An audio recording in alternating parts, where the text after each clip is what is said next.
그래서 우리가 대기권 있잖아요. 을 줄여서 기권이라고 부릅니다. 그래서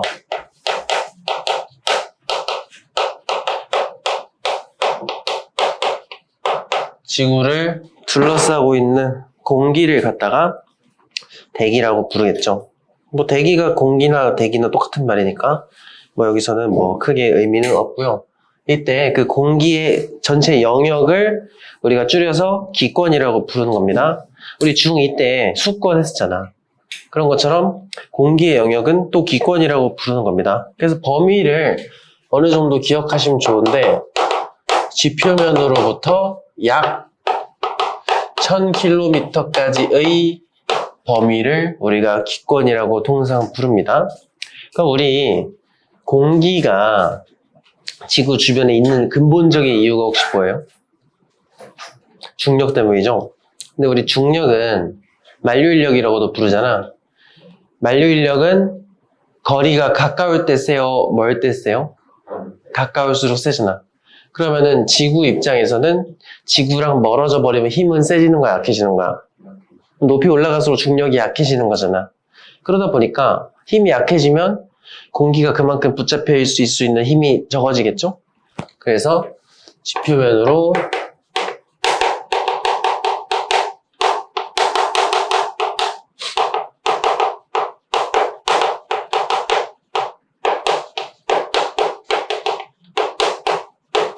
공기의 양이 감소한다. 이렇게 중력이 약해지니까 높이 올라갈수록 공기가 줄어든다. 이렇게 보시면 되고요. 이거는 밀도로 보통 표현을 합니다.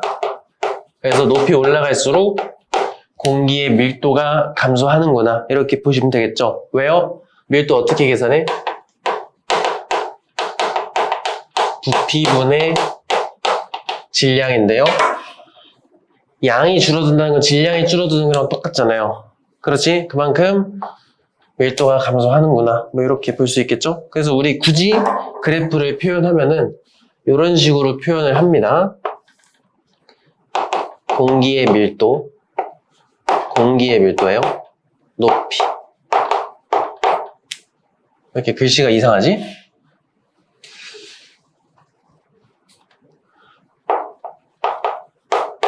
올라갈수록 밀도가 이렇게 감소하는 저런 꼴의 모양이 나오기도 한다. 이렇게 기억을 좀 해두시면 되고요. 그 다음에 대기는 기본적으로 순물질인가요? 혼합물인가요? 공기니까 공기는 혼합물입니다. 그래서 우리가 가장 많이, 그럼 주요 성분이 뭐가 있나요? 물어보시면 제일 많은 거 2개 정도는 기억하고 계시면 좋습니다.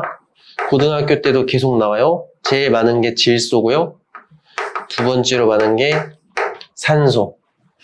그 다음 여기 아르곤, 이산화탄소, 등등등 쭉쭉쭉 합니다. 여기에 수증기까지 이런 게 등등등 이런 식으로 쭉쭉쭉쭉 한단 말이에요. 그렇죠? 이때 비율 정도도 알아두시면 좋은데 제일 많은 질소가 약 78%고요. 두 번째로 많은 산소가 약 21% 정도 차지하고 있다. 그럼 뒤에 거 다 합쳐도 몇 프로? 1%란 말이야. 그러니까 엄청나게 극소량인 거예요. 대부분은 질소와 산소밖에 없다. 그 중에서도 이 녀석 기억하시면 좋습니다. 수증기. 대기의 성분 중에 어때, 양이? 매우 작은 양이지만 기상현상을 일으킬 때 꼭 필요한 친구니까 엄청나게 적은 양임에도 불구하고 역할이 탄탄하게 있다. 이렇게 기억하시면 됩니다. 왜 이게 기상현상이 뭔데? 눈이나 비 같은 게 기상현상이잖아. 비는 물이잖아요. 수증기가 물이잖아. 굉장히 작은 양이지만 굉장히 중요한 역할을 하고 있구나. 이 정도 봐주시면 됩니다. 알겠죠? 2개 정도 이거 2개는 기억하세요. 이거 내가 진짜 중학교 때부터 계속 나오고 고등학교 때도 그대로 나오거든요. 어쨌든 넘어가서요. 그래서 이 기권을 층을 나눠요. 이거를 기권의 층상 구조라고 부르는데 층이 나눠진다는 소리겠죠, 결국에. 그럼 층을 나누는 기준이 필요합니다.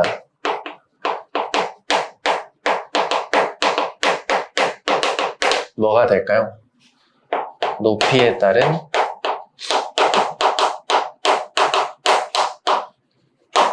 온도의 변화에 따라서 우리가 층을 나누곤 합니다. 그래서 그 층을 쭉 구분을 지어볼 건데요. 그래서 그래프 형태로 나타내면은 기온, 높이 이렇게 구분을 짓고요. 그럼 처음에 우리가 지구 평균 기온이 그래도 한 20도 정도 된다 해봅시다. 지표면에서 올라갈수록 온도가 낮아지다가 높아졌다가 다시 낮아졌다가 또 높아지는 이런 구조를 띈단 말이에요. 그래서 우리가 높이에 따라 층을 나눈다 했잖아. 그럼 층이 몇 개 나오는 거죠, 지금? 일단 첫 번째, 이렇게 변화하는 걸 기준으로 층을 나눠주시면 됩니다. 그럼 층이 몇 개 나와? 하나, 둘, 셋, 네 개. 이렇게 온도가 처음에 떨어지는 구간, 그리고 중간에 갑자기 올라가는 구간, 다시 떨어지는 곳, 올라가는 곳 해서 층을 4개로 나누고요. 각각 이름을 대륙권, 성층권, 중간권, 열권 이렇게 4개로 나눕니다. 그리고 이 경계면 있잖아요. 경계면 여러분. 이 경계면도 이름이 있는데요. 그 경계면 이름은 그 경계 아래쪽에 있는 거 이름을 따요. 항상. 그럼 대륙권 위에 있는 경계는 대륙권 계면. 경계면 줄여서 계면이라고 부르는 겁니다. 그럼 여기 위에 있는 거 이름 뭐겠어? 성층권 계면. 그 위에 있는 거는 중간권 계면. 이렇게 각각 이름을 짓기도 합니다.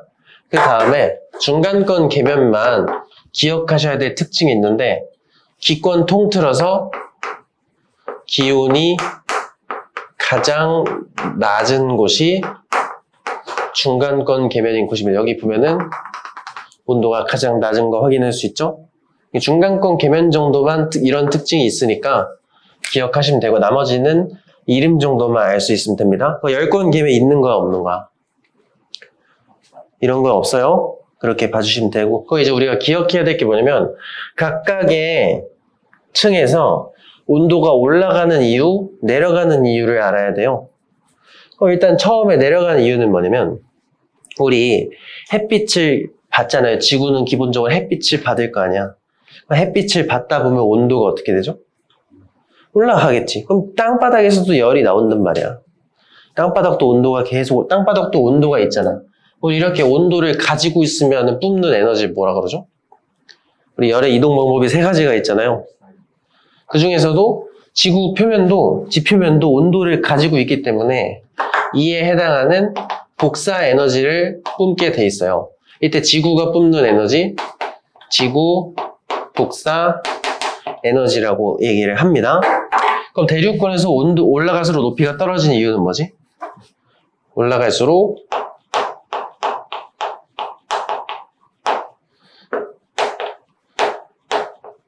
지구 복사 에너지 영향이 줄어드니까 높이 올라갈수록 온도가 떨어지는구나. 이렇게 기억해 두시면 됩니다. 지구랑은 멀어지는 거잖아, 올라갈수록. 그래서 온도가 떨어지는구나. 이렇게 봐주시면 돼요. 기본적으로 온도 떨어진 이유 이렇게 체크하시고요. 이제 여기만의 특징을 아셔야 돼. 지금 보면은 이름이 대륙권이잖아. 그럼 가만 보니까 낮은 곳에 어떤 공기 온도가 어때요, 여러분? 뜨겁죠? 상대적으로 위쪽에는 차갑지? 우리 계속 이거 중2 때부터 계속 나오는 거잖아. 뜨거운 애들은 부피가 크겠죠, 기본적으로. 부피 크면 밀도 어때? 부피가 크면 밀도가 작으니까. 밀도가 작은 애들은 위로 가고 싶거든. 상대적으로 차가운 애들은 아래로 내려오겠죠, 밀도가 커지니까. 여기서 어떤 현상이 발생하는 거야? 공기가 순환하는 대류가 활발하다. 이렇게 보시면 돼요.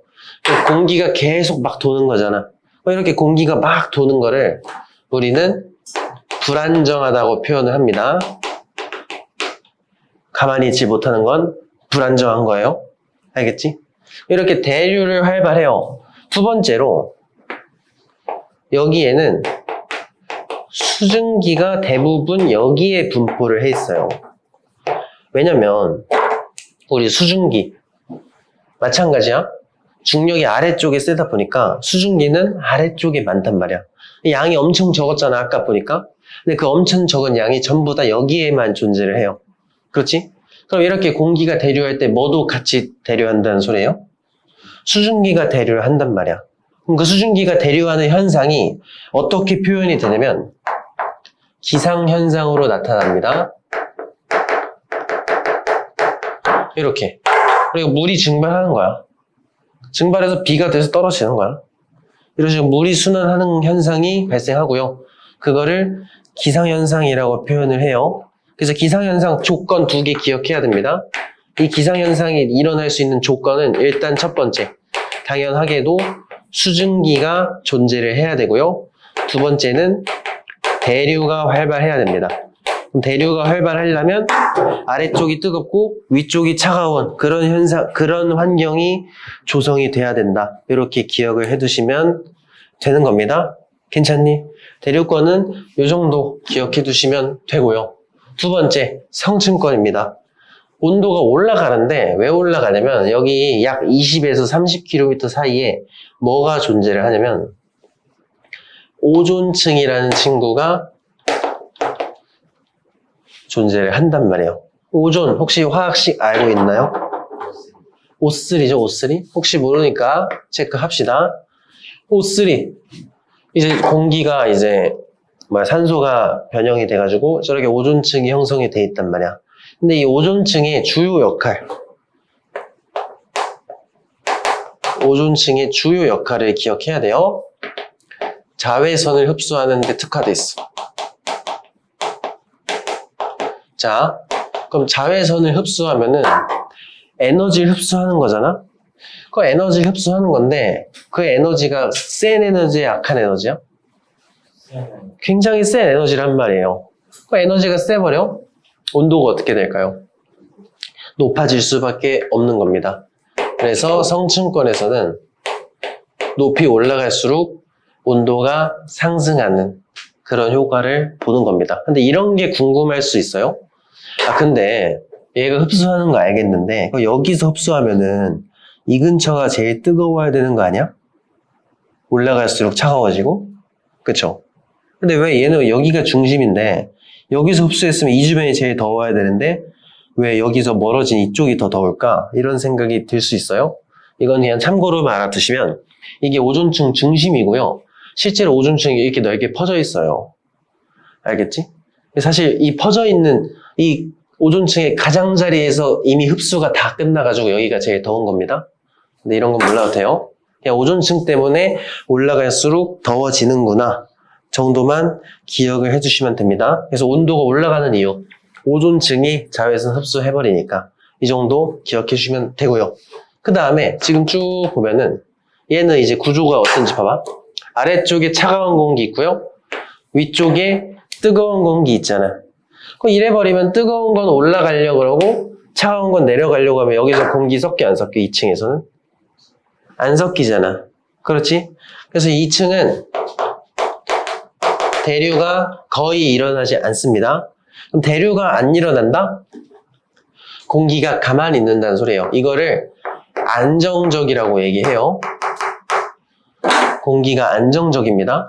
그럼 어때? 이걸 우리서 공기가 이렇게 안정적이기 때문에 우리가 뭘 활용하냐면 비행기를 여기서 운전을 합니다. 비행기의 항로로서 활용할 수 있는 거야. 공기가 안 섞이고 안정적이니까요. 알겠지? 이 정도 기억해 두시면 됩니다. 수증기 있겠어요? 없어요. 수증기는 대류권에만 있습니다. 됐지? 세 번째.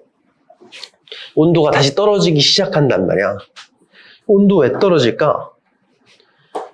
이것도 같은 이유예요. 올라갈수록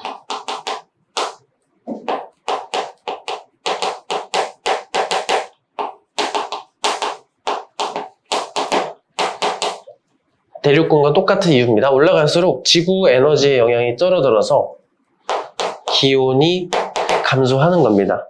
자, 그럼 우리가 뭘 생각해 볼 수 있냐면, 원래라면 여기서 온도가 올라갈수록 낮아져야 되잖아. 여기까지 쭉 낮아져야 돼, 원래 정상이. 근데 중간에 오존층이라는 방해물 때문에 한번 꺾은 겁니다. 알겠죠? 여기서 이제 오존층은 지구보다 훨씬 조그맣잖아. 영향력이 지구만큼 세지 않다고요.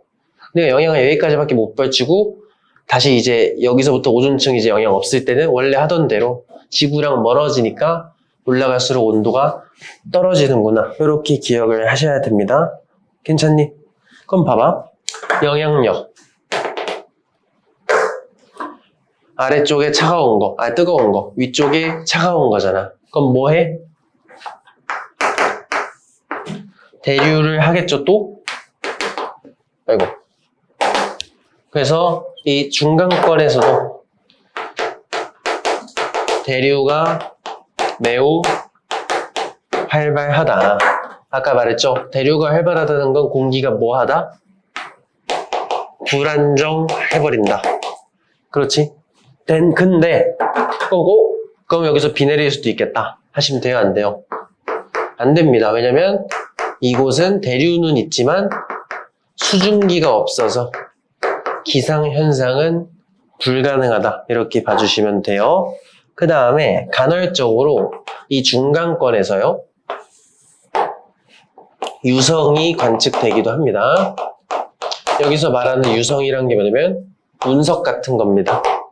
우리가 운석이 활활 불타면서 떨어지잖아. 왜요? 공기 저항 때문에 마찰 생겨서 불 붙는 거란 말이야. 그러니까 이제 최초로 공기의 양이 위쪽에서 내려올수록 공기 밀도가 높아질 거 아니야. 그러니까 불이 붙을 정도로 공기 밀도가 높아지는 구역이 중간권이구나. 이렇게 생각해 주시면 됩니다. 알겠죠? 이 위쪽은 공기가 양이 너무 적어가지고 불이 붙을 정도는 아닌데, 중간권쯤 오면은 이제 공기 양이 꽤 차니까 이제 불이 붙을만 하다 하면서 유성은 이 중간권에서 관측이 되는구나. 이렇게 기억을 해두시면 됩니다. 괜찮죠? 마지막 10권입니다. 그리고 아까 얘기했듯이 중간권 계면이 최저 기온이 되는 거예요. 그럼 이제 여기서 10권에서 온도가 올라간 이유를 봐야겠죠? 10권은 올라갈수록 기온이 올라가는데 그 이유는요, 이제부터는 지구보다는 올라가면 태양이랑 더 가까운 거야. 그래서 올라갈수록 태양 복사 에너지의 영향이 높아진다. 이렇게 기억하시면 돼요. 여기 위부터는 지구랑 멀어진다는 건 다른 말로 하면은 태양이랑 가까워지는 거랑 똑같잖아요. 그렇지? 그래서 올라갈수록 기온이 상승하는구나. 이렇게 기억을 해두시면 됩니다. 온도 올라가는 이유는 이렇게 잡으면 되고요. 여기서만의 특징은 오로라가 관측이 되기도 한다. 사실 오로라가 왜 생기는 거는 고등학교 때 배우긴 하거든요. 근데 중학교 수준은 그냥 암기하시면 됩니다. 알겠지? 그 다음에 공기의 양이 제일 어떤 곳이에요?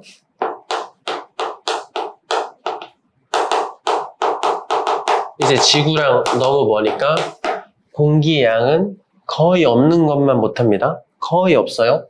공기의 양이 가장 적고요. 자, 그럼 태양 영향을 많이 받네? 그럼 이거 생각해볼까? 낮이랑 밤의 온도 차이가 어떨까? 높을 수밖에 없겠죠? 그래서 일교차가 매우 크다. 이렇게 기억하시고, 마지막으로 우리가 인공위성을 띄우잖아요, 인간들이. 인공위성의 항로로 쓸 때는 대부분 10권에서 띄운다. 이렇게 봐주시면 됩니다. 괜찮나요? 우리가 이제 책에 있는 거 한번 정리를 해보면 뭐 이런 거 나오죠. 결국에는 이 각 층에서 기상현상이 일어나는지 안 일어나는지를 결국에는 비교할 수 있는데 대륙, 기상현상, 대륙권, 성층권, 중간권, 열권. 그럼 각각 쭉 보시면 아 이걸 안 했구나. 우리 그럼 열권은 위쪽에 뜨거운 거, 아래쪽에 차가운 거죠? 대류해 안 해? 여기서도 대류는 하지 않는다까지 기억을 해두세요. 안정적이자 대류 안 하는 거를 우리는 안정적이라고 표현합니다. 어쨌든 대류가 일어나는 곳, 대륙권, 중간권 둘은 못하죠. 기상현상은 얘만. 왜냐면 기상현상 조건이 대류도 해야 되지만 수증기가 있어야 되는데 수증기는 여기만 있단 말이에요. 알겠죠? 이렇게 기억해 두시면 됩니다. 마지막에 밑에 쬐끄맣게 나와 있는 건데 오존층이 없으면 어디까지 온도 떨어진다고요?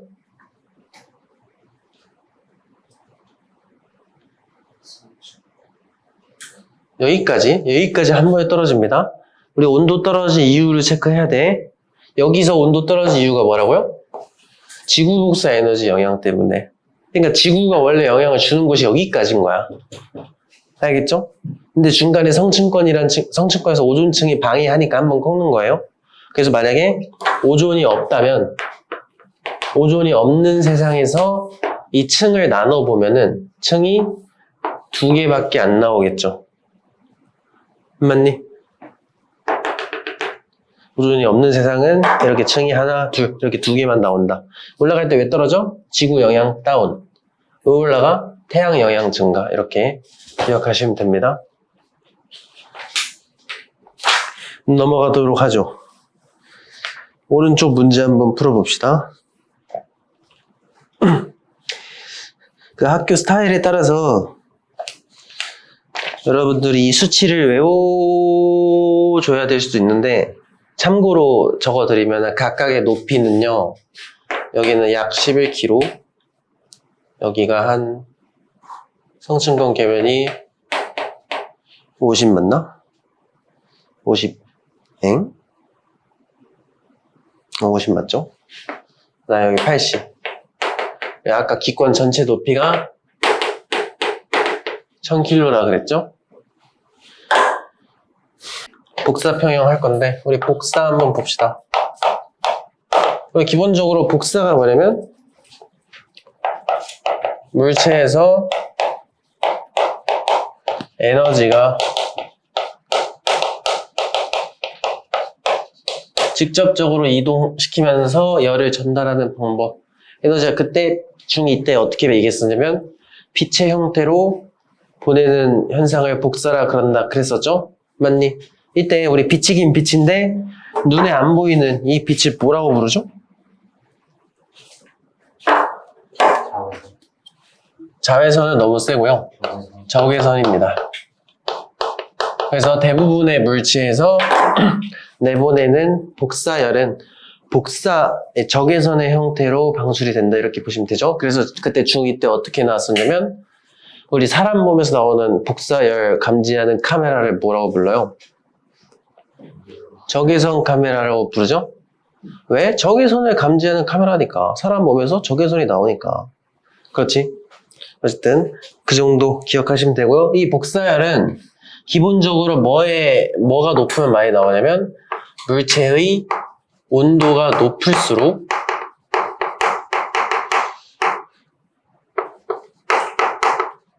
에너지가 많이 방출이 됩니다. 그러니까 온도가 높을수록 열 에너지 많이 뿜어낸다. 이렇게 기억하시면 되겠죠. 그 정도로 보시면 되고요. 온도만 있으면 모든 물체에서 나옵니다. 사람 물론. 이 책상에서도 나와요. 근데 책상 온도가 별로 안 높으니까 우리가 느낄 정도로 막 크게 나오진 않는 거지. 근데 만약에 책상에 불을 붙였어. 그 책상이 막 뜨거워졌어. 갖다 대면 열기가 느껴지잖아. 그 열기가 복사열이라고 생각하시면 됩니다. 온도가 높을수록 더 많은 복사열이 나오는구나. 이렇게 봐주시면 돼요. 그럼 이제 복사평형이 뭐냐? 이런 거야. 우리가 그러면은 에너지를 뿜어요. 어떤 온도를 가지고 있어. 어떤 물체가 온도가 이 정도인데 그 열을 뿜겠죠? 여러분 그 열 뿜은 물체는 온도 어떻게 되죠? 온도가 감소를 하지. 근데 동시에 흡수를 또 시켜주는 거야.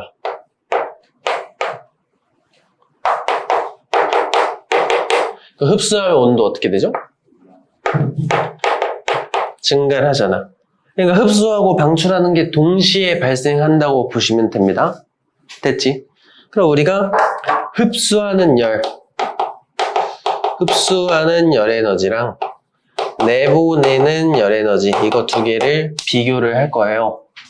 이게 더 많으면 결과적으로 물체의 온도 어떻게 되는 거겠어?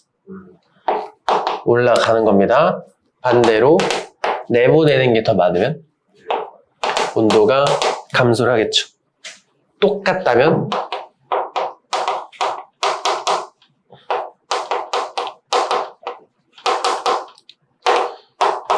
온도 어떠죠?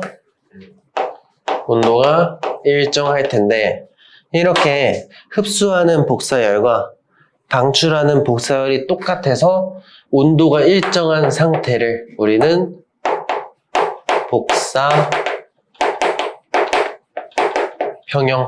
복사평형이라고 부르는 겁니다.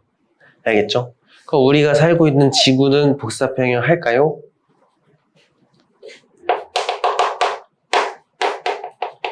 지구의 복사평형. 결론적으로 얘기하면 지구도 복사평형하고 있습니다. 그럼 지구 입장에서 흡수하는 거 이름이 뭘까? 지구는 누구한테 열을 받죠? 그러니까 지구 입장에서 흡수하는 쪽은 태양 복사 에너지겠죠. 지구 입장에서 내보내는 건 지구가 내보내는 거니까 지구 복사 에너지가 된단 말이야. 그럼 이게 똑같으면 평형이잖아. 그렇죠? 그럼 이 과정을 이해를 좀 해주시면 되는데 만약에 지구가 태초의 지구가 지금 막 생성됐다고 쳐봐. 차갑겠죠, 아무래도? 태양이 이렇게 있어요. 맞지? 그럼 이 초창기 지구는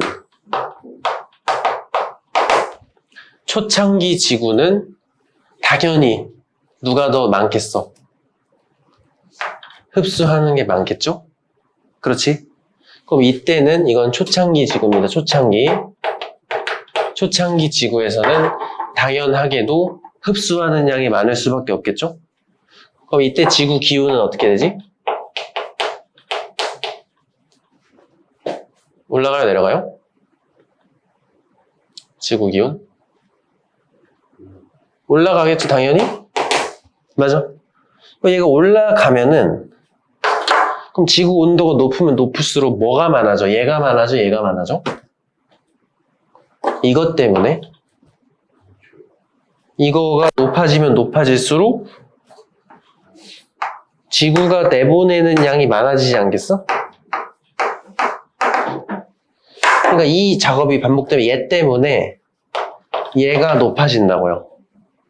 태양은 그대로야. 태양은 바뀐 게 없잖아. 그렇죠? 그럼 얘가 점점 그럼 태양이 흡수하는 게 많으니까 지구 논도 없고 얘가 올라가. 이게 계속 반복이 되다 보면 결과적으로 나중에 어떻게 될까? 현재가 되면은 이게 똑같아졌다 이겁니다. 태양 에너지는 그대로인데 지구 온도가 올라가면서 지구가 방출하는 지구 복사 에너지가 점점 많아지니까 결과적으로 똑같아진단 말이야. 그래서 오늘날의 지구는 복사평형을 하고 있다. 그래서 우리가 어떻게 증명할 건데? 라고 굳이 예를 들면은 지구의 연 평균 기온이 크게 안 바뀐단 말이에요. 여름, 겨울 때 바뀌는 건 어쩔 수 없는 거고요. 지구의 연 평균 기온은 거의 비슷하단 말이야. 왜? 복사평형 때문에 이렇게 예를 잡아주시면 됩니다. 알겠니? 넘어가도 되겠죠? 그래서 그 지구가 복사평형하고 있는 상황을 우리가 모식적으로 좀 몇 퍼센트 어떻게 평형 이루고 있는지 그거를 좀 체크를 해줘야 돼요.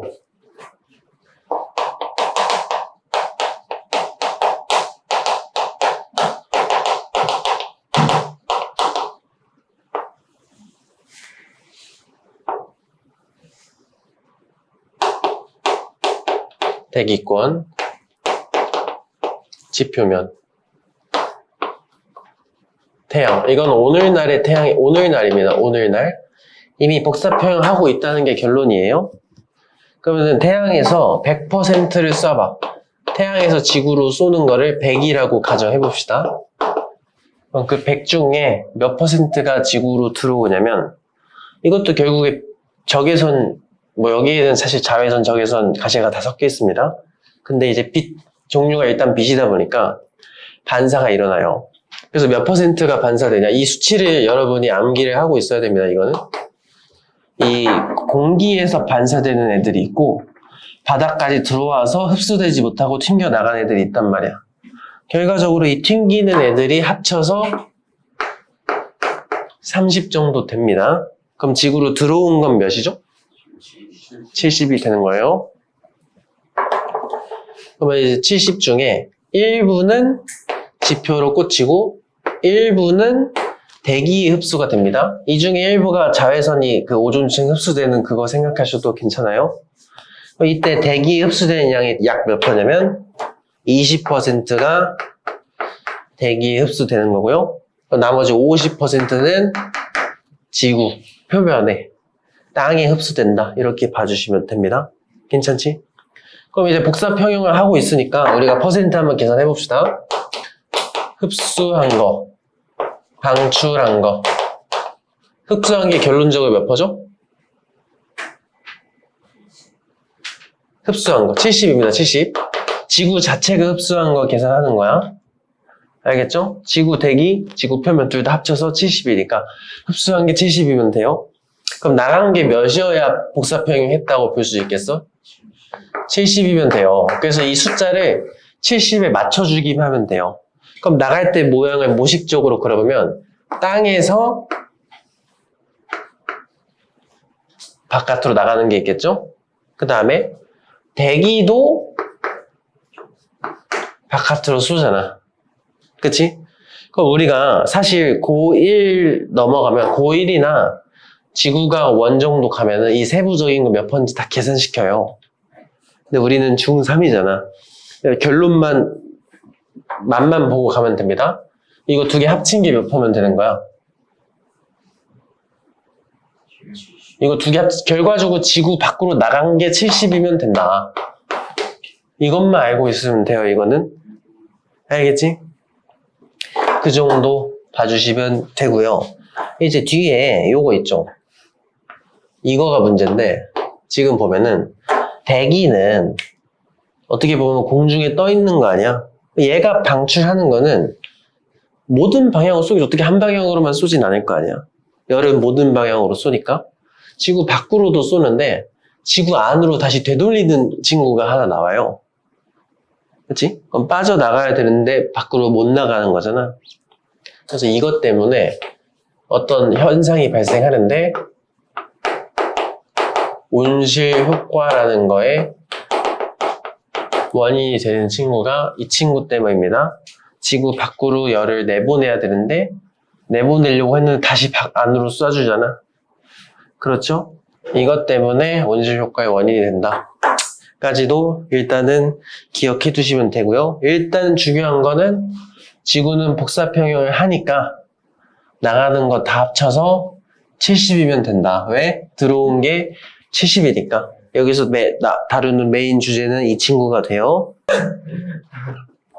자, 이어서 진행해보면 별로 어렵지 않습니다. 뭐 지금까지 뭐 없죠? 뭐 어려울 만한 게 없잖아. 이제 온실 효과 얘기했었으니까 그게 뭔지 한번 진행해보도록 하죠. 온실 효과입니다. 우리가 대기가요?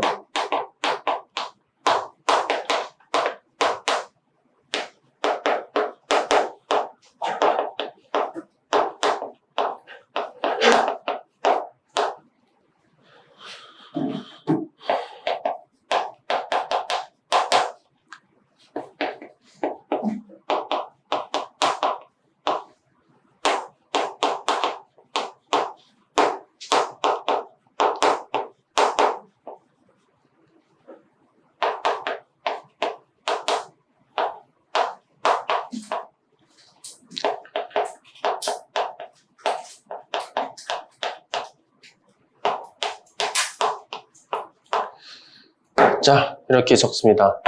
지표가 방출한 에너지 일부를 대기가 흡수를 해요. 지금 빠져나가는 거 봐봐. 여기 파란색 있죠? 얘가 이렇게 나가다가 이 나가면서 또 대기를 거쳐야 되잖아. 지표면에 나간 열은 밖으로 나가려면 대기를 한번 거쳐야 되죠.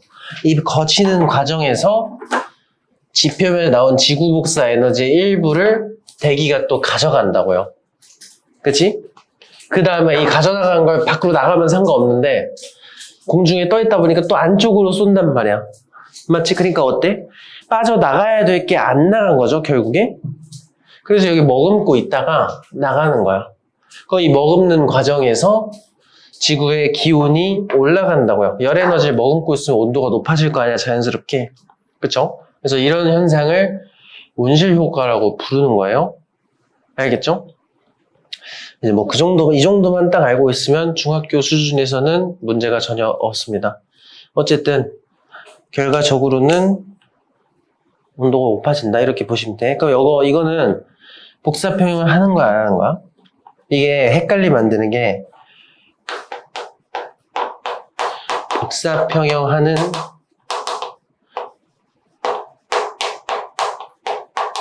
이걸 이렇게 봐야 돼요. 그러니까 복사평형은 항상 하는 거예요. 근데 그 복사평형하는 온도 자체가 올라간다 이렇게 보시면 됩니다. 원래 같으면 15도에서 복사평형 했었는데 시간이 지나고 온실 효과가 누적되다 보니까 이제 18도에서 복사평형하고 뭐 이런 식으로 알겠죠? 이렇게 가주시면 됩니다. 그래서 그래프로 우리가 이거를 아까 얘기할 때 그래프 안 그렸었는데 이 복사평형 할 때 그래프 좀 그려보면은 시간, 온도 그래프를 그릴 수 있겠죠? 온도가 이런 식으로 간단 말이에요. 여기 온도가 올라가는 구간은 뭐야? 왜 올라가는 거죠? 뭐가 뭐보다 많아서?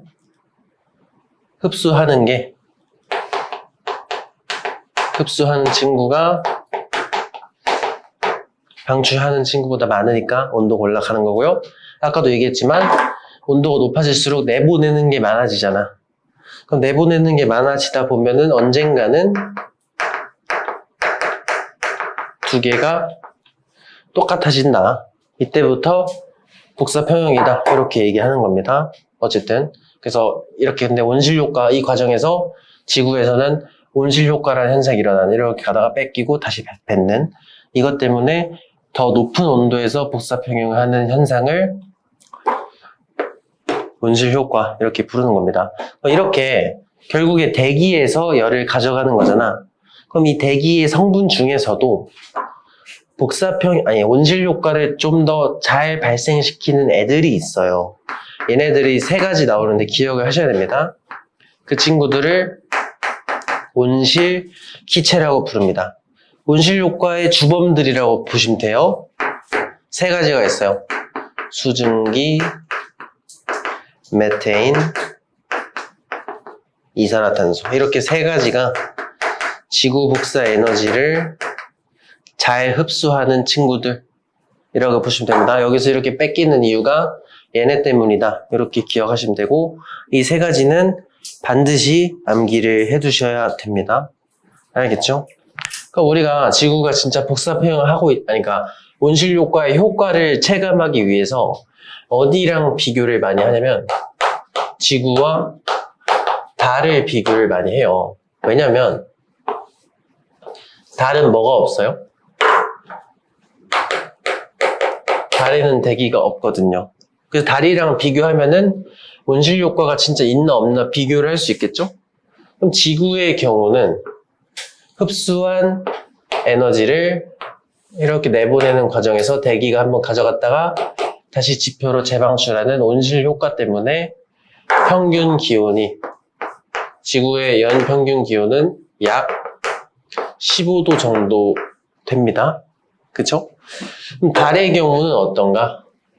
달은 흡수한 게 그냥 다 나간단 말이야. 알겠죠? 흡수한 게 다 나가버립니다. 여기서는 그럼 달의 평균 기온은 몇이냐면 약 영하 18도 정도 나와요. 그러니까 이것도 복사 평형하고 있는 거예요. 알겠지? 흡수한 것만큼 다 내보내는 거지. 맞죠? 이걸 비교를 해보면 얘는 얘랑 똑같다 이렇게 볼 수 있겠죠? 얘는 이거랑 똑같은 겁니다. 둘 다 복사 평형을 하고 있는 거야. 알겠지? 그것까지도 기억을 해두시면 됩니다. 어쨌든 더 높은 온도에서 복사 평형을 하는 거야. 왜? 지구의 대기 때문에 온실 효과가 일으켜서 이렇게 비교해 주시면 됩니다. 머리 아파. 넘어가도 될까요? 그럼 온실 효과는 좋은 건가 나쁜 건가 여러분? 이거는 좋은 거예요. 얘는 이로운 거야. 왜요? 이게 없었으면 어떻게 될까? 우리는 평균 기온 영하 18도인 세상에서 살아야 돼요. 너무 춥잖아. 그렇지? 15도인 환경에서 살 수 있는 이유는 온실 효과 때문이에요.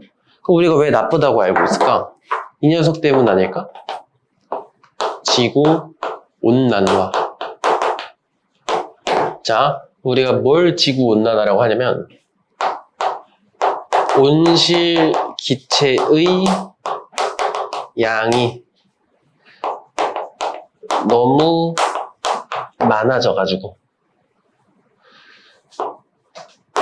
온실 효과가 악화되는 현상을 지구온난화라고 합니다. 그러니까 온실 효과 자체는 좋은데 너무 과해. 그럼 안 좋아지는 거예요. 너무 과하면 또 안 좋잖아. 그죠? 그래서 온실 효과가 너무 심해지는 현상. 이거를 지구온난화라 하는 겁니다. 그 온실 효과가 심해진다. 뜻이 뭐겠어요? 복사평의 온도가 점점 어떻게 된다는 거야?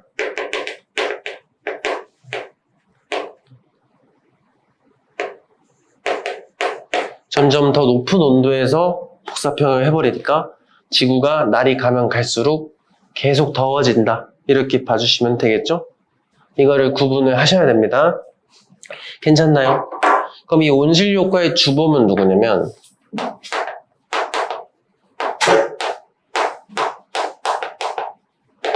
뭐 다 알겠죠? 이산화탄소가 됩니다. 우리가 산업혁명 뭐 이런 거 하면서 공기 중에 탄소가 너무 많이 쌓였어. 이산화탄소가 너무 많아. 그러니까 얘가 많아지면 당연히 온실 효과도 많아지겠죠? 그게 지구온난화라고 부르는 겁니다. 알겠지? 여기서 기본은 뭐냐면 사실 이거 세 개가 온실 효과에 영향을 적어 놓은 거예요.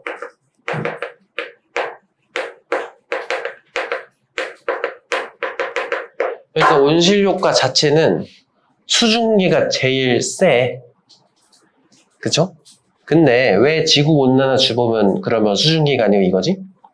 우리 수증기는요,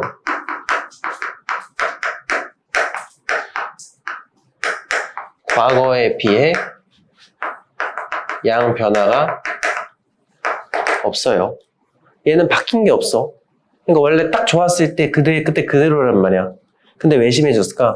이놈이 영향력은 제일 작지만 양이 이제 넘사벽으로 너무 많어.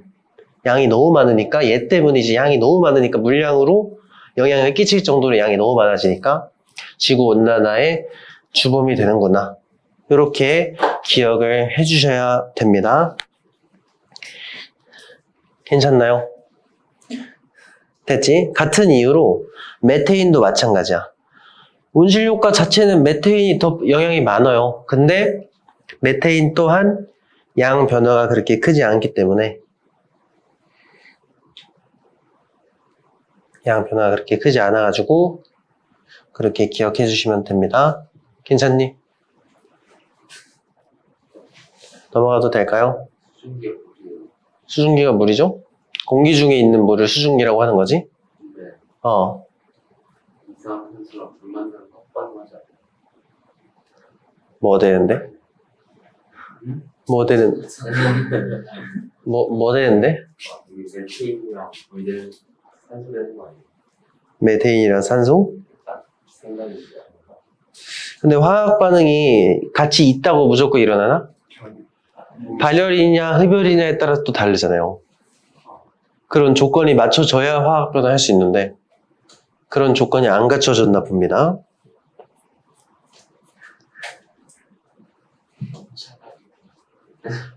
응? 아, 그리고 제가 이거 거꾸로 썼네. 온실력 효과 영향력이 수증기가 제일 높은 건 맞는데 이거 두 개 바뀌었습니다. 이산화탄소가 영향력은 두 번째야. 근데 이런 거는 잘 안 물어볼 거예요.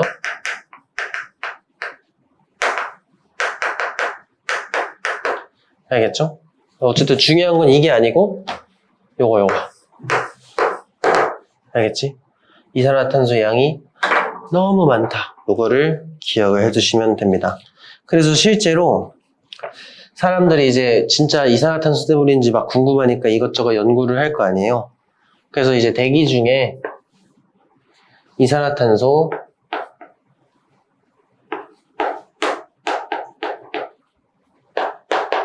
이걸 실제로 조사를 해보니까 계속 높아지는 모습을 보였단 말이야. 특히 이제 1800년도 후반대 이제 막 사람들이 엔진 이런 거 개발하면서 더 심해졌겠죠? 근데 이제 그때 이후로부터 시간에 따라서 지구의 평균 기온을 계속 체크한 결과 경향성이 요거랑 비슷했다. 그래서 이산화탄소 때문인가 보다. 이렇게 판단을 할 수 있었겠죠? 그 정도 봐주시면 됩니다. 그래서 이제 여기에 이제 지구온난화 영향해놓고 우리가 막 그런 이제 외워서 푸는 문제들이 있단 말이에요. 이런 거 그냥 같이 한번 읽어보도록 합시다. 빙하 면적이 줄어든다. 얼음이 녹으니까요. 만년설이 뭐예요? 그 산 꼭대기 눈 쌓여있는 거 있죠? 그런 거 얘기하는 겁니다. 그것도 지구 자체가 더워지니까 줄어들겠죠, 아무래도. 해수면 상승. 빙하 같은 게 녹으면 바다가 높아지잖아. 또는 바다도 열팽창을 할 거 아니에요. 해수면이 올라간다. 이런 얘기 하는 거고. 기상이변, 뭐 폭염, 홍수, 가뭄 이런 거 진짜 온도 1, 2도 차이로 엄청납니다. 요즘 그거 사람들이 뉴스로 난리 났잖아. 엘니뇨 알아요? 뉴스파? 이번 역대급 엘니뇨 와서 우리나라도 여름 내내 비 올 예정입니다. 그러니까 이렇게 1, 2도 올라가는 게 진짜 커요. 지구 입장에서는. 알겠지? 진짜 여러분이 현수가 훌륭한 과학자가 돼서 개발을 해야 돼. 아니, 이게 저거 그냥 수증기랑 이산화탄소 반응시켜서 메테인을 바꾸면 되는 거 아니에요? 메테인도 메테인 영향이 적으니까. 근데 이게 제가 이렇게 적었는데 사실 헷갈릴까봐 안 쓴 거거든요.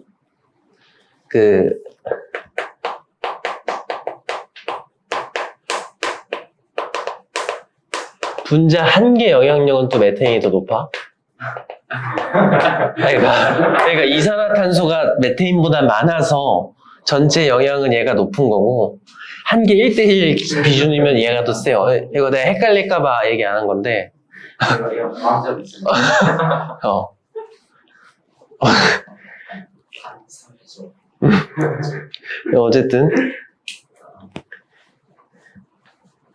어쨌든 그렇습니다. 그래서 농작물의 회생 막 감소되고 뭐 이런 거 있고 대책 이런 거 뭐 그냥 착한 거 골라. 온실기체 배출량 줄이기, 나무 심기, 쓰레기 잘 버리기, 에너지 절약기 이런 건 뭐 그냥 착한 거 골라도 되겠죠? 어쨌든 이 정도 보고 넘어가도록 하겠습니다. 해볼 수 있습니다. 복사평형 실험도 해볼 수 있고요. 뭐 이제 되게 여러 가지 형태가 나온 제가 그런 거를 하나씩 얘기를 좀 해보죠. 뭐 이런 거야. 여기에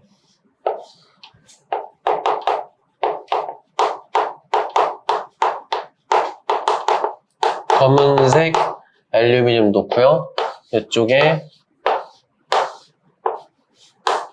적외선 등 적외선을 뿜어내는 등을 이렇게 설치해 줍니다. 그럼 검은색 알루미늄 캔은 역할이 뭘까요? 지구야, 태양이야? 지구가 되겠죠. 적외선 등은 태양이 되겠죠? 태양 역할이 된다. 여기 똑같아. 여기서 이제 적외선 등을 쏘면은 알루미늄 캔 입장에서 열을 흡수하는 게 더 많을 테니까 당연히 온도가 높아지겠죠, 점점. 그럼 처음에는 당연히 흡수하는 게 방출하는 것보다 많겠죠.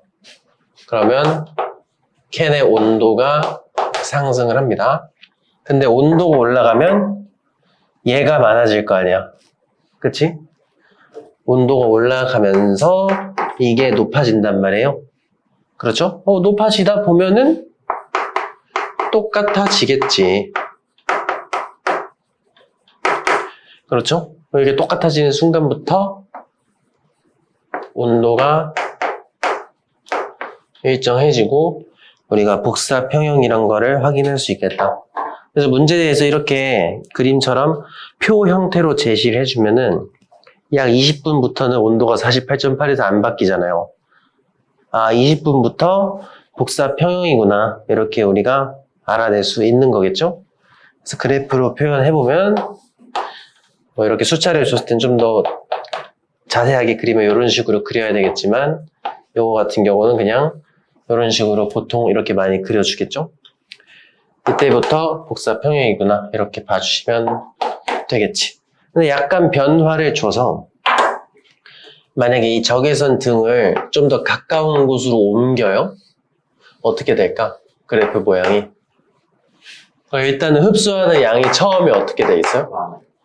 많아지겠지. 그 온도 올라가는 속도가 어떨까?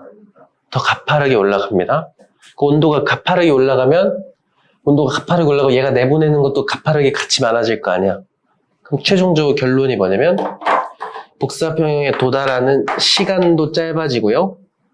복사평형하는 온도도 높아집니다. 그래서 그래프가 이런 식으로 바뀌는 것까지도 알아두고 계시면 좋아요. 알겠지? 넘어가도 돼? 왜냐면 검은색이 열을 흡수하는 색깔이라서. 검은색은 모든 색을 다 흡수하는 성질을 가지고 있죠. 흰색은 다 반사해버리잖아. 그것 때문에 검은색 쓰는 겁니다. 열을 최대한 효율적으로 흡수하게 하려고. 됐나요?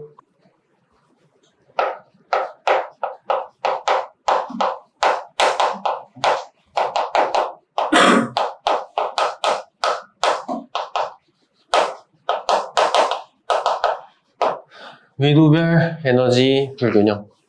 우리가 지구가 둥글기 때문에 나타나는 현상입니다.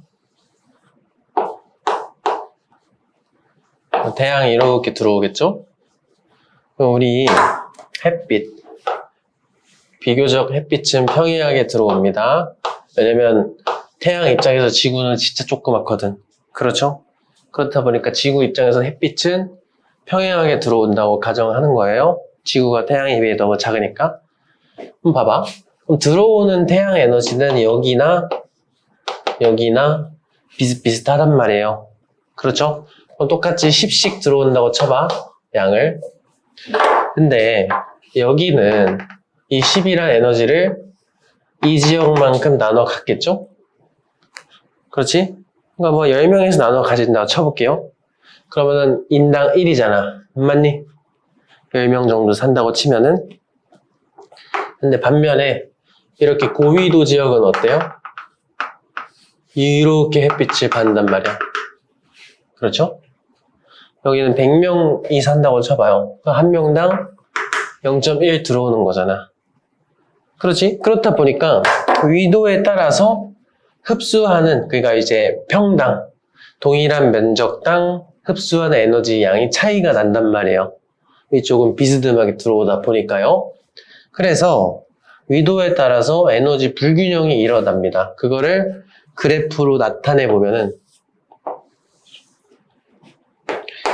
위도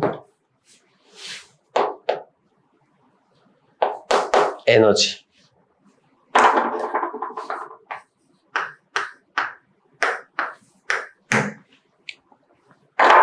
흡수하는 양은 이렇게 됩니다. 이게 이제 흡수하는 태양 복사 에너지가 이런 식으로 그래프가 나오는 겁니다. 저위도일수록 많이 흡수한다. 고위도로 갈수록 흡수한 양은 떨어진다. 이렇게 보시면 됩니다. 근데 이제 내보내는 거, 우리가 이제 지구도 열을 내보내다 보니까 지구 입장에서 열을 어떻게 내보내요? 내보내는 건 모든 방향으로 내보낼 거 아니야. 맞아요. 내보내는 거는 이것도 저위도가 살짝 높은데 흡수하는 거에 비해 그렇게 큰 차이가 나지 않는다. 이렇게 봐주시면 돼요. 이렇게. 그럼 저위도 입장에서는 어때? 뭐가 더 많아요? 흡수하는 거랑 방출하는 것 중에 흡수하는 게 더 많잖아. 그래서 이거를 에너지 과잉이라고 합니다. 고위도로 갈수록 어때? 내보내는 게 많죠? 그래서 이거를 에너지 부족이라 그럽니다. 맞아? 이렇다 보니까 적도 쪽은 덥고 극지방은 추운 겁니다. 그치? 근데 그건 복사평형 안 하는 건가? 평생 더워지는 건가? 그렇지 않아요. 지구는 복사평형 합니다. 그래서 이 저위도에 남는 에너지를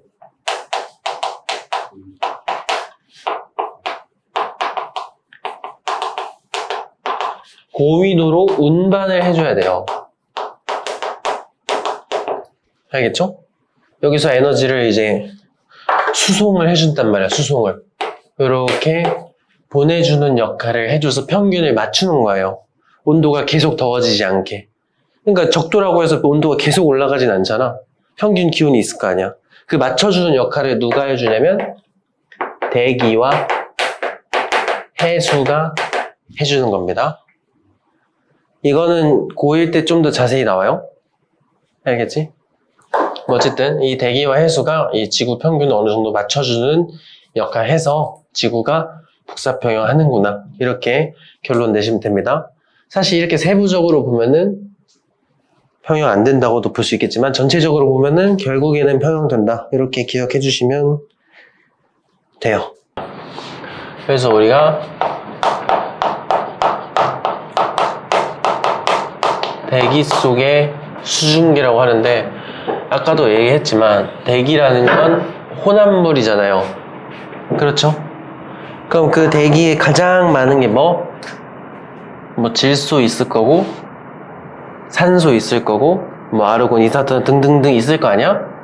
그 중에서 그 일부가 수증기가 차지하고 있단 말이에요. 대기라는 전체 공기 안에 일부는 수증기가 이렇게 차지하고 있단 말이야. 근데 아까도 얘기했지만 이 수증기가요 굉장히 작은 양임에도 불구하고 기상현상이라는 임무를 하나 가지고 있는 거 아니에요.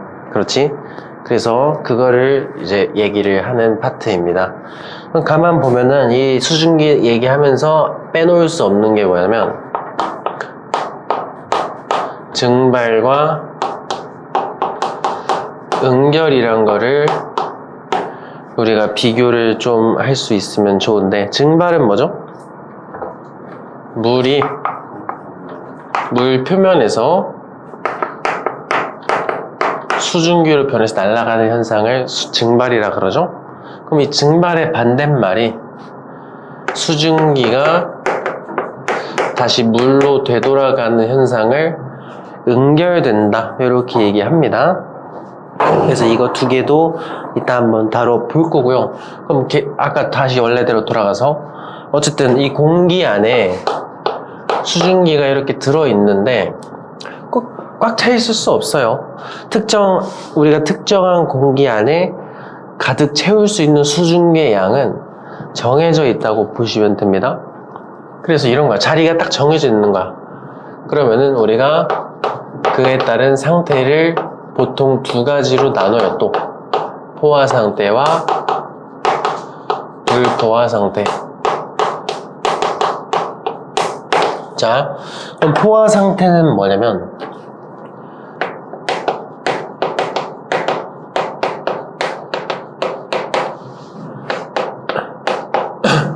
일정한 양의 공기에 수증기가 이렇게 쓰면 말이 좀 이상하구나.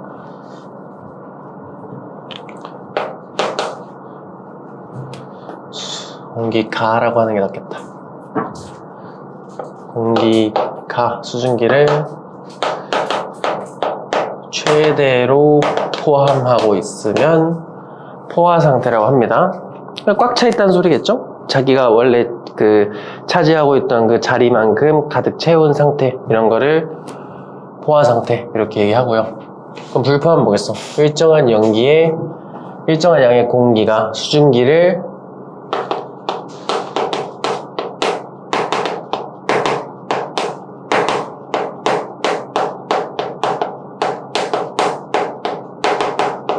최대로 포함하고 있지 않은 상태를 우리는 불포화 이렇게 얘기해주면 됩니다. 그렇죠? 이거를 비교할 때 이런 식으로 비교해주면 돼요. 예를 들어서 우리가 이렇게 물컵에다가 이렇게 뚜껑을 덮어놔요. 그렇지? 그럼 처음에는 물의 양이 어떻게 될까? 시간이 지나면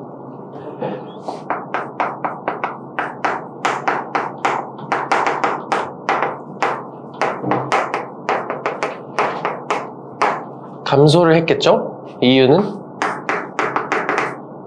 물이 증발하니까. 맞지? 그러니까 여기서 이제 우리가 물 입장 말고 공기 입장에서 생각을 해보자. 공기는 어디야? 여기잖아, 여기. 맞아요? 이게 공기 영역이잖아. 그러니까 여기서 만약에 물이 증발을 한다? 그럼 물이 수증기로 바뀌어가지고 공기 중으로 들어가는 거 아니에요? 그렇지? 그럼 이렇게 물이 감소하는 이유를 좀 더 우리 공기의 상태를 이용해서 표현해보면 현재 공기 상태가 어떻기 때문에 물이 이렇게 줄어들 수 있겠어요? 불포화 상태니까 공기 자체가 현재 불포화 상태니까 이 공기 안에 수증기 자리가 아직 남아있다 이렇게 볼 수 있겠죠? 그래서 물이 줄어드는 겁니다. 그럼 이 줄어들다가 어느 순간부터는 더 이상 줄어들까 안 줄어들까? 왜 안 줄어들겠어요?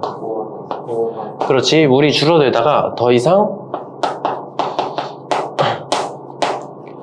물이 줄어들지 않는다. 왜? 포화 상태가 됐으니까.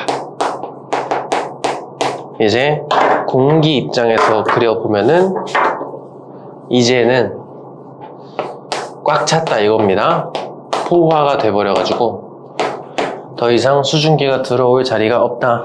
이래서 더 이상 물의 양이 줄어들지 않습니다. 이런 식으로 얘기를 해주시면은 좋을 것 같네요. 괜찮나요? 자, 우리 약간 중학교 때 살짝 복사평형 같은 느낌인데, 중학교 때 제가 이런 얘기 했습니다. 증발은 정해진 온도에서만 일어나나요? 항상 일어나요. 마찬가지야. 응결도 항상 일어나요. 둘 다 모든 온도에서 가능하단 말이야. 그러면 증발량이랑 응결량을 비교했을 때 증발량이 더 많아요? 그러면 물의 양은 어떻게 되는 거죠? 감소하는 거지. 그렇지? 그럼 물의 양이 감소할 수 있는 이유가 뭐죠? 불포하니까. 이런 관점으로도 볼 수 있는 겁니다. 현재 공기가 불포화 상태니까 물의 양이 줄어들 수가 있는 거예요. 맞아? 맞아요. 그럼 거꾸로 증발량과 응결량이 똑같다. 그럼 물의 양이 어떤 거야? 물의 양이 일정하죠? 왜? 공기가 포하니까. 이렇게 이런 관점으로도 볼 수 있다 정도 기억해 두시면 좋겠습니다. 알겠죠? 넘어가도 돼요. 이거는 넘어가고요. 그래서 우리가 정확히 그러면 포화할 수 있는 양이 언젠데 이런 거를 따지는 물리량들이 있는데요. 그거를 하나씩 공부를 해보는 걸로 합시다. 학교에서 이미 배웠다며. 그리고 아니야?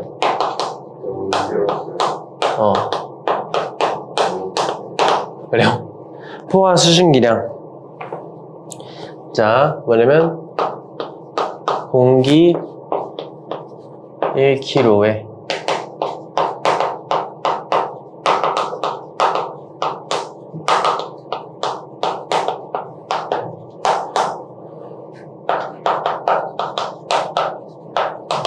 공기 1kg 안에 최대로 포함할 수 있는 수증기의 양을 포화 수증기량이라고 합니다.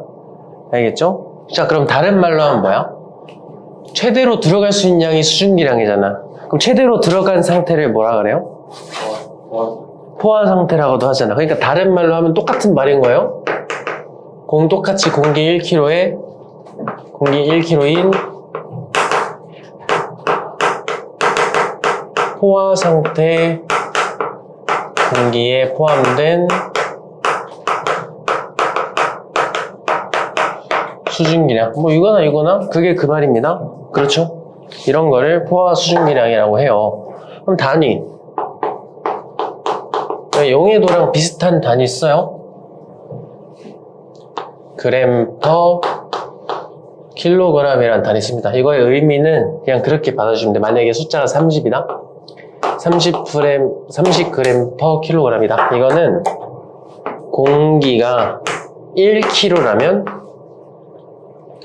수증기가 30g 들어있다는 뜻이 되는 거예요. 이것도 이제 용해도처럼 비율을 따지는 거라서 똑같은 30이어도 의미는 여러 개일 수 있겠죠. 이러면은 그럼 만약에 공기가 2kg면은 수증기 얼마 들어있다는 뜻? 60. 공기가 0.5면 15. 이런 식으로 비율에 따라 달라지는 값이니까 이거를 일단 놓치면 안 됩니다. 언제? 공기는 1kg를 기준으로 잡는 거예요. 알겠지? 그걸 일단 놓치지 않길 바라면서 우리가 언제 커지나요? 이런 거 알아둘 수 있는데 이거 반드시 기억해야 됩니다. 여기서 제일 중요한 것 중에 하나인데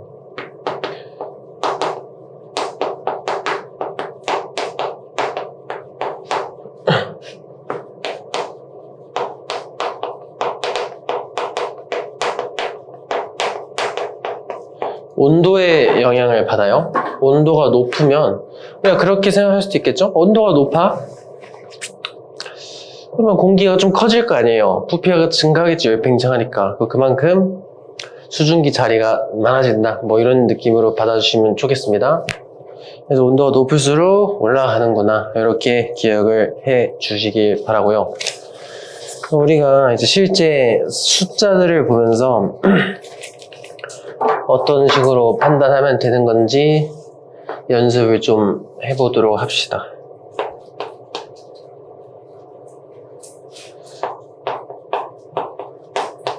자, 이런 식으로 그릴 건데 이때 지금 이 그래프상에 표시되어 있는 이 곡선을 포화 수증기량 곡선이라고 불러요. 용해도 곡선하고 흡사하죠? 그러니까 온도가 올라갈수록 어때? 여러분? 증가하는 그런 상황을 볼 수 있습니다.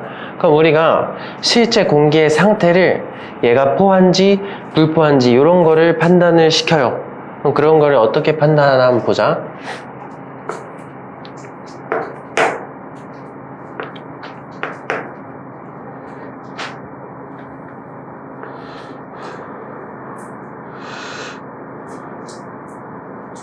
자, 이렇게 세 가지 정도 해봅시다. 그러면은 봐봐. A, B, C인데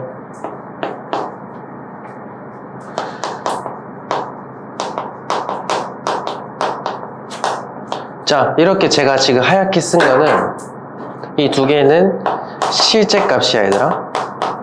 그래서 이거 두 개를 찾을 때는 그냥 그래프상에 찍혀있는 점을 읽어주기만 하면 되는 거예요.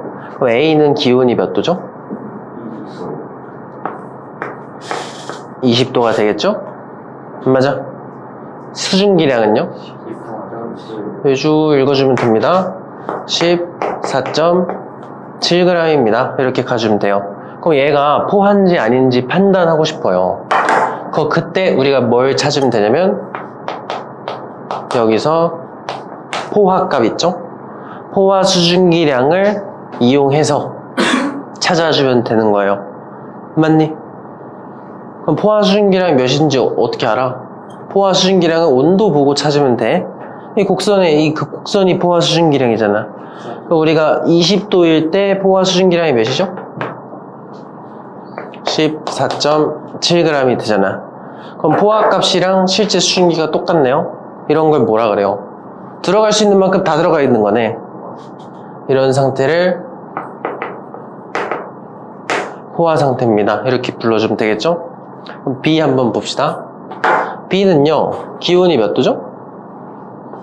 똑같이 20도. 기온과 실제 수증기는 그냥 포인트를 읽어주면 됩니다. 실제 수증기량은 쭉 넘기면 10.6g 이렇게 되겠죠. 포화 수증기량은 20도일 때는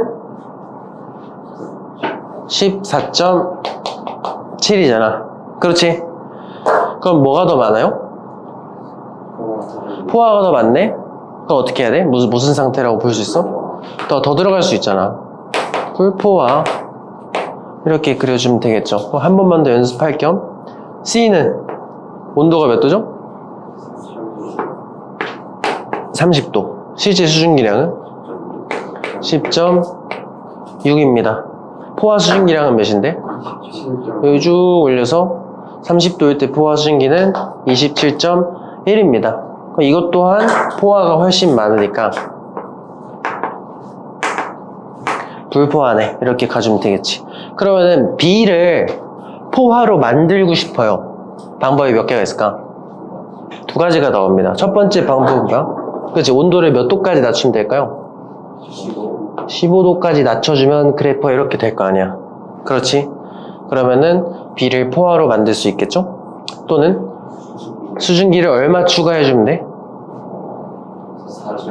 4.1 추가를 해주면 되겠죠? 이때 여러분이 조심하셔야 될 게 이렇게 그냥 하지 말고 공기양이 몇인지 또 체크해줘야 됩니다.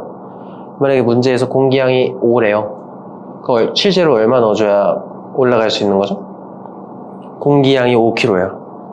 이거는 다 공기 1kg일 때 기준이잖아. 그렇지? 그럼 만약에 공기가 5였다면 20.5g을 집어넣어줘야 포화가 되겠죠. 그것도 마지막에 항상 체크를 해줘야 됩니다. 그렇게 기억해 두시면 되겠고요. 그 다음에 또 계산을 시킬 수 있는 게 뭐가 있을까요? B를 5도까지 냉각하면, 자, 5도까지 한번 낮춰봅시다. 여기까지 가는 거 아니야? 이 상태면은 뭐가 더 많아요? 포화보다 실제가 훨씬 더 많잖아. 그럼 어떻게 해야 돼? 내가 갖고 있는 실제 값에서 그 냉각한 해당 온도에서의 포화 값을 빼주면, 그러니까 요만큼이 응결이 되는 겁니다. 알겠지? 물이 된다는 소리예요. 공기 중에 존재를 못하니까 물로 바뀌어서 밖으로 튀어나온다. 이렇게 해주면 되겠죠. 그럼 단순 계산은 5.2g 응결됩니다. 물이 1kg라면, 아니 공기가 1kg라면 이렇게 되겠죠. 만약 여기서도 공기가 5kg다? 그럼 곱하기 5 해가지고 답을 내주면 되겠죠. 되게 별거 없죠? 완전 그냥 용해도랑 똑같다. 여기까지 뭐 어려운 거 있을까요? 괜찮니? 좋아요. 두 번째는 이슬점이라는 친구가 있습니다.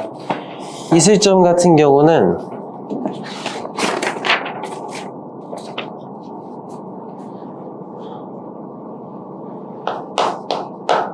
공기가 냉각되어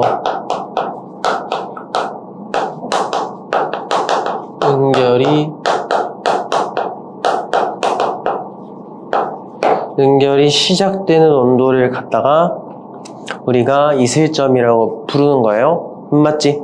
그럼 결론부터 얘기하면 이슬점은요, 실제 수증기량이 많을수록 높다, 이렇게 가는 거야. 그러니까 이제 서로 거꾸로 찾아간다고 보시면 돼요. 우리가 이슬점 또한 뭐예요, 지금? 실제 값이 아니고 이거 조건이에요, 조건. 우리가 온도가 이슬점이 됐을 때부터 응결이 되는 거잖아. 이것도 조건이야. 그 온도 조건은 뭘로 찾아야 된다? 수증기 조건, 실제 수증기량. 이거는 주어진 제시되는 값이잖아.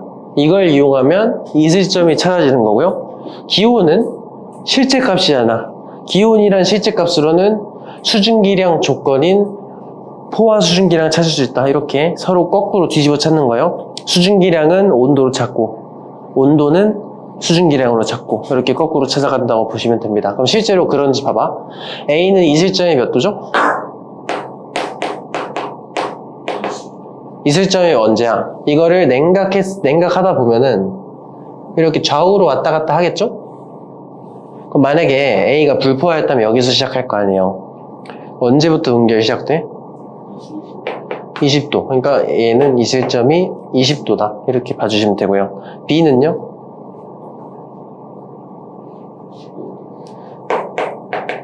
15도가 되겠죠? C는? 15도. 이런 식으로 이슬점 같은 경우는 수증기량으로. 그러니까 이슬점은 가로로 움직여. 그래프상에서. 포화 수증기량은 기온에서 세로로 움직여.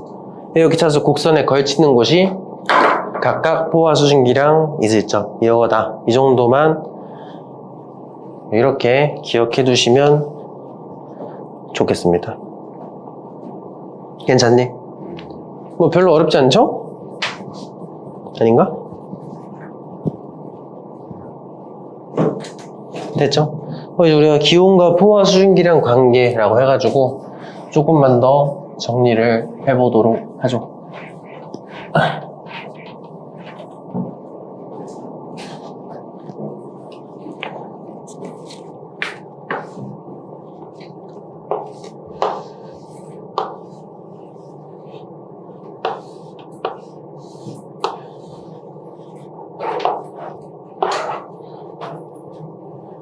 여기 물 넣어놓고요. 여기 이거를 가열을 해준다 해봅시다. 저 플라스크 안에 물 조금 넣어놓고 가열을 해줘요. 그럼 어떻게 될까? 일단 온도가 올라가겠죠? 온도가 올라가면 뭐가 올라가? 그렇지. 포화 수증기량이 증가합니다. 그러면은 공기 중에 물 비율이, 수증기 비율이 높아지는 거야, 낮아지는 거야? 낮아지는 거죠? 포화가 커진다는 건 맑아지는 결과가 나오는 겁니다. 이거는 뒤에 습도를 배우면 좀 더 이해가 될 겁니다. 두 번째는 냉각을 시켜요. 그럼 어떻게 되겠어? 냉각한다는 건 온도가 떨어지는 거죠?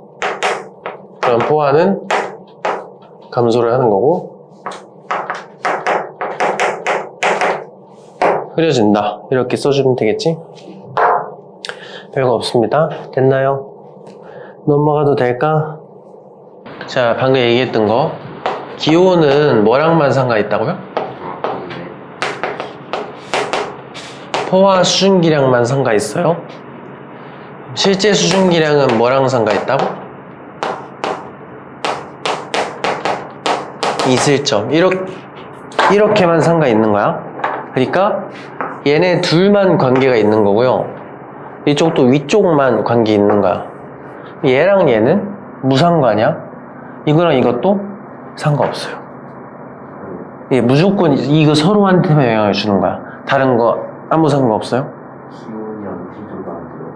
기온이랑 이슬점은 상관이 없지. 왜냐면 기온이 온도 떨어지다가 이슬점이 됐을 때부터 응결이 나는 거잖아. 그러니까 이런 겁니다. 그래프 상에서 봐봐. 어디가 이슬점이죠? 만약에 수증기량이 10.6이에요. 그럼 이게 이슬점이잖아. 맞니? 기온은 뭐야? 기온이 올라간다는 게 뭐예요? 여기서 오른쪽으로 간다는 거야. 얘가 오른쪽으로 간다고 이게 바뀌나? 안 바뀌죠? 그러니까 저거 딱 두 개만 서로 연관해 주는 거예요. 알겠지?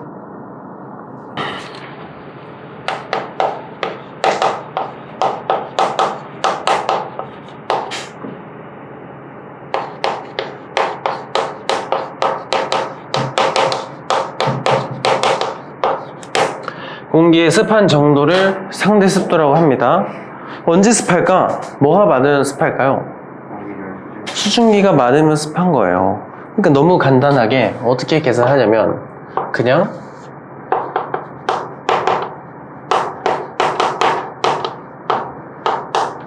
포화 수증기량 특정 온도에서 들어갈 수 있는 수증기량분에 실제로 얼마 들어가 있니 에 곱하기 100 해가지고 단위는 그냥 퍼센트를 씁니다. 이게 끝이에요. 너무 간단하죠? 그럼 우리가 수증기량 상대 습도가 100%면은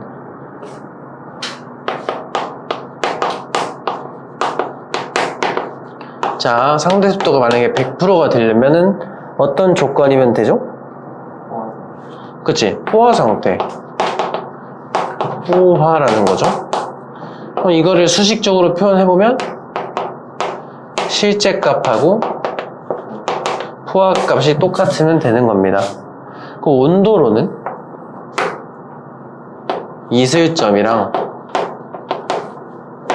실제 기온이 똑같아도 포화 상태잖아. 맞아? 그러니까 이 네 가지 상대 습도 100%, 실제 수증기량과 포화 수증기량 똑같다, 이슬점과 기온이 똑같다, 포화 상태다, 다 똑같은 말이에요. 그쵸? 다 의미가 똑같습니다. 전부 다 포화 상태일 때 일어나는 일이잖아요. 맞지? 이렇게 가주시면 됩니다. 이런 것도 물어볼 수 좀 어렵게 나오잖아. 아니, 좀 헷갈리게 나오면은 이렇게 나올 때가 있다.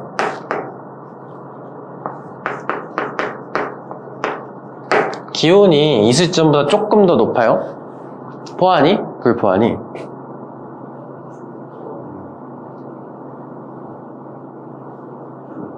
불포화입니다.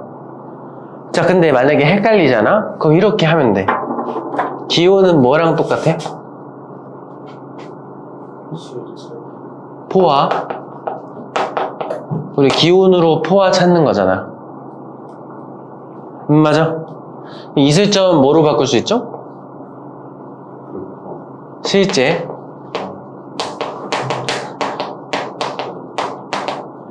수증기량으로 이슬점 찾는 거잖아. 그치? 각각 이렇게 대응이 된단 말이야.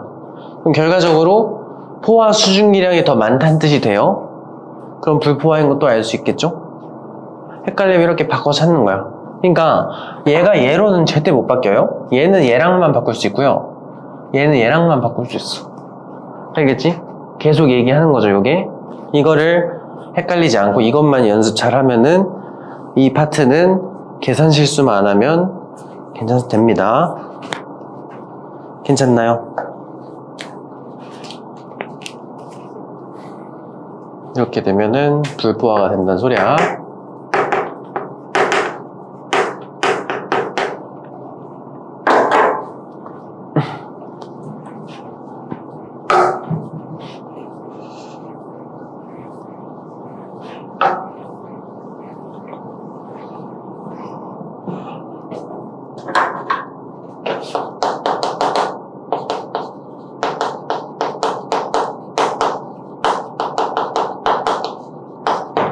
자, 그러면 상대습도 변화라고 하는데 사실 이렇게 따로 써서 얘기하기도 좀 그래.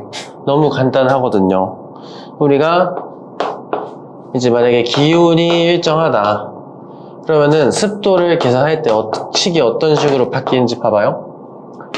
기온은 포화 수증기분의 실제 수증기 곱하기 100으로 찾는 거잖아. 그렇죠? 그럼 기온이 일정하면 뭐가 일정해요, 여기서?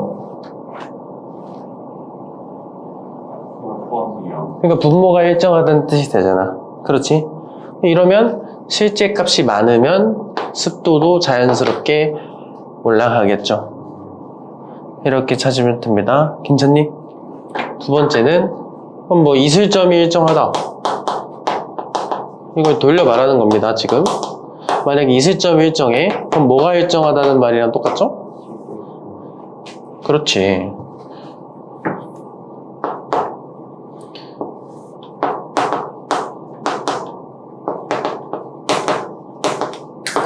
자, 이런 상황인데 이슬점이 일정하다? 이 말이 그냥 실제 수증기량이 일정하다는 말이랑 똑같은 말이 되는 거예요. 알겠죠? 얘가 일정하면은 분자가 일정한 거잖아. 맞지? 그럼 이때부터 이때 습도 올리고 싶으면 어떻게 하면 돼? 그치? 그러려면 어떻게 하면 돼요? 기온을 낮춰주면 되죠? 기온을 낮추면 뭐가 낮아져? 포화가 낮아지니까 결론적으로 상대 습도가 상승하는 거를 확인할 수 있겠지? 된 건가요? 맞아. 이런 식으로 찾아주시면 됩니다. 별거가 없죠? 넘어가도 되나요? 그래서 이제 옆에 플러스 강의 3번인가? 뭐 이런 것도 똑같이 상황을 한번 생각해봐. 밀폐된 곳이에요? 그럼 수증기가 왔다 갔다 하겠어요? 아니죠? 그럼 밀폐된 공간에서 난방을 한대. 그럼 어떻게 되는 거야? 난방을 하면 기온이 올라가겠네? 그럼 포화값이 올라가겠네? 그럼 습도는 낮아지겠네? 이런 식으로 판단만 해주면 됩니다. 별거 없죠? 넘어가도 될까? 그러면 이제 우리가 기온 그래프를 뭐 이런 식으로 나옵니다. 맑은 날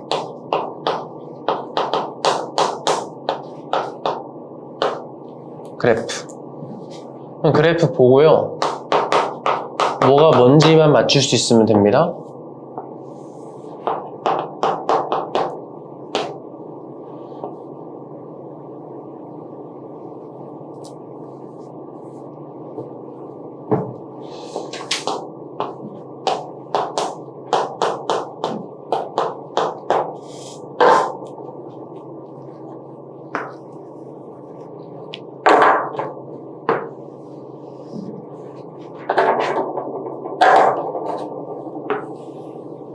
자, 이렇게 세 가지 형태가 있어요. 그러면은 각각 색깔별로 뭐가 뭔지를 봐야 되는데, 일단 맑다는 게 무슨 뜻이냐면 비가 안 온다는 거죠? 그럼 비가 안 오잖아?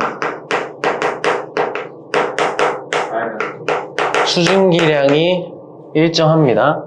근데 실제 수증기량은 큰 변화가 없는 거예요. 맑다는 거는. 알겠죠? 맞지? 그럼 실제 수증기량이 일정하네. 그럼 그래프상에서 이렇게 일정한 건 뭘까요? 이슬점이 되는 겁니다. 이슬점 그래프를 이렇게 표현할 수 있겠죠. 뭐 실제 수증기량도 거의 변화가 없으니 실제 수증기량이라고 해도 되겠지?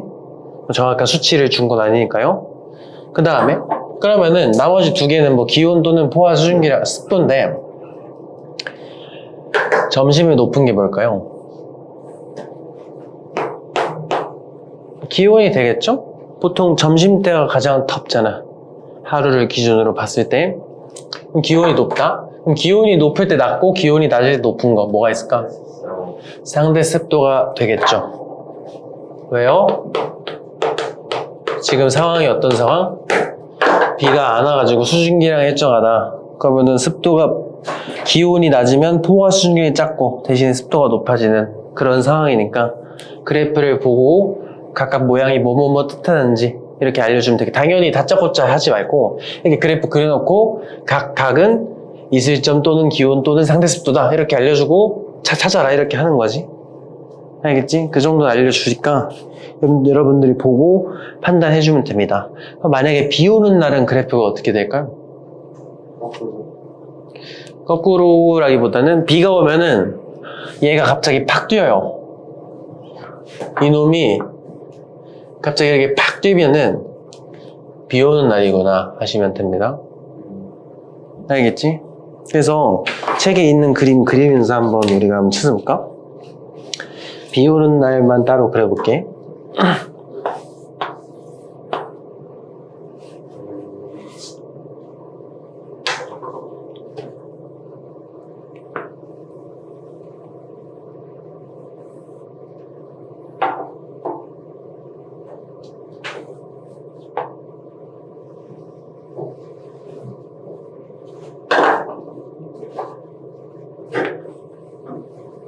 자, 이렇게 보면은 그림상에 보면은 습도,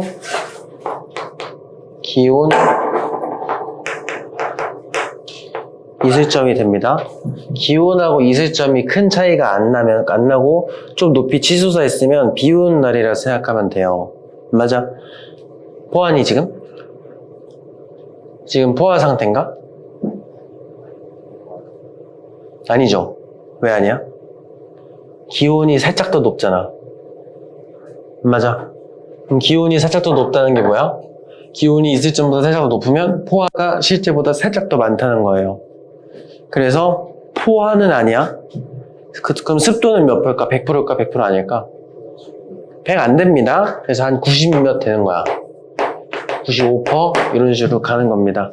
만약에 이거랑 이거 완전히 똑같아지면 그때 100%가 되는 거예요. 그렇게 좀 봐주시면 되겠다. 그래서 O2도 책 보면은 상대 습도가 100에는 못 미치는 거 그래프상에 표현이 돼 있을 겁니다.